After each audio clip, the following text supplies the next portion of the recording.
Mr. Rand, we spoke in the last program about morality, and I did have one final question about that. And it's a broad, general question about how to deal with people who are immoral. What level of contact is acceptable? Is there any reason to treat family members any differently than you would treat other people in this context? None whatever.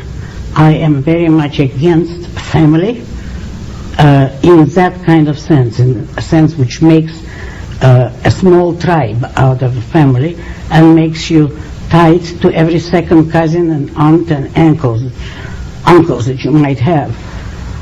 The only exception is, of course, in regard to your parents, because there the relationship is different from that to any other person, and you have to acknowledge that. Generally, you do not break with your parents as easily as you would with other members of the family.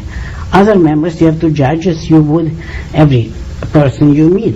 If you don't approve of them, you don't become friendly. You cannot choose your parents in that sense, and you have to give them a long benefit of the doubt and permit them, in effect, more offenses against yourself than you would to friends or acquaintances.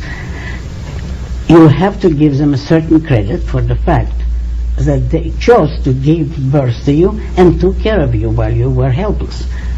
But it's not an unlimited claim, and if you clash with your parents too much, then you have to maintain an attitude of polite duty and see as little of them as possible.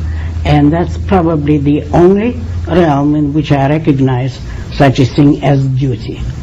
As a rule, it's a very wrong concept because it asks you to do something for which you have no reason. But the one reason that your parents gave you life would make you do more for them or bear more from them than any other people.